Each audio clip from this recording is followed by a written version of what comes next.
بنا لیتا، توبہ کرنے کا معمول بنا لیتا، استغفار کرنے کا معمول بنا لیتا۔ میں نے ذکر کیا کہ قرآن میں بھی انبیاء کے تذکرے آتے ہیں توبہ اور استغفار کرنے۔ حدیث پاک میں آتا ہے آقا علیہ السلام دن میں 100 مرتبہ توبہ کرتے تھے، استغفار کرتے تھے۔ حضرت عائشہ صدیقہ بتاتی 100 مرتبہ استغفار کرتے تھے۔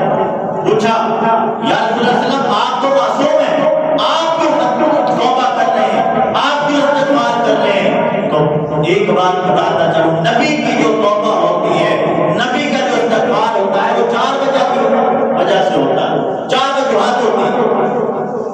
پہلی وجہ یہ ہوتی ہے کہ وہ تربیت امت کر رہے ہیں، ہماری تربیت کر رہے ہوتے ہیں کہ میں نبی ہو کر استغفار کر رہا ہوں تو تم بھی کرو۔ ترغیب امت ہوتی ہے، امت کو ترغیب دینا ہوتا ہے کہ تم بھی یہ عمل کرو، میری سنت سمجھ کر کر لو۔ اللہ کے حضور معافی مانگو، توبہ استغفار کرو۔ تیسرا ہوتا ہے اظہار تشکر کہ باری تعالیٰ تو نے بنایا تو ہمیں پیغمبر ہے، بنایا تو ہمیں نبی ہے، تیرا شکر ادا کرتے ہیں، تجھ سے استغفار کرنا وہ بڑا ہے۔ اور چوتھی وجہ ہوتی ہے نبی کا استغفار کرنا، یہ درجات کی بلندی۔ جب ایک بندہ اللہ کے حضور استغفار کرتا ہے، توبہ کرتا ہے، اللہ تعالیٰ ان کے درجات کو بلند فرما دیتا ہے۔ تو درجات کی بلندی تو نبی نے عمل کر کے بتا دیا اور حکم دے دیا کہ تم بھی توبہ کرو۔ جو شخص اب ہمارے لیے میسج کیا چھوڑا کر معافی مانگتا ہے، گناہوں کو یاد کرتا ہے اور پھر اللہ کے حضور معافی مانگتا ہے، تو فرمایا اللہ تعالیٰ فرماتا ہے دنیا کے اس کے معاملات جو خراب ہو رہے ہیں ان سے نجات بخش دیتا، جو پریشانیاں آتی ہیں، مصیبتیں آتی ہیں، ان سے اللہ تعالیٰ نجات عطا فرما دیتا ہے۔ اور فرمایا وہاں سے رزق عطا فرماتا ہے جہاں سے بندے کو گمان بھی نہیں ہوتا۔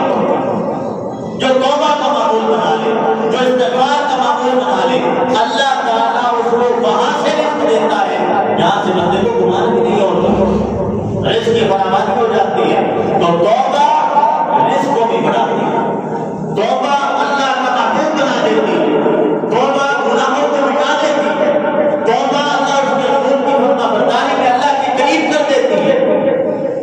توبہ کی مختلف فوائد ہیں اور قرآن جب پیغام دے رہا، جب قرآن کہتا ہے کہ غفلت میں کیوں پڑے ہوئے ہو تو پھر مومنین کو نہیں کہتا، پھر کہتا ہے یا ایھا الانسان ما غرک بربک الکریم، تمہیں اپنے رب کریم سے کس نے غفلت میں ڈال دیا ہے اے انسان۔ لیکن جب توبہ کی بات کی تو فرمایا یا ایھا الذین آمنوا، پھر ایمان والوں کو بلا لیا کہ ایمان والوں کو میرے قریب ہو، میرے قریب اور ہو جاؤ۔ وہ کیسے؟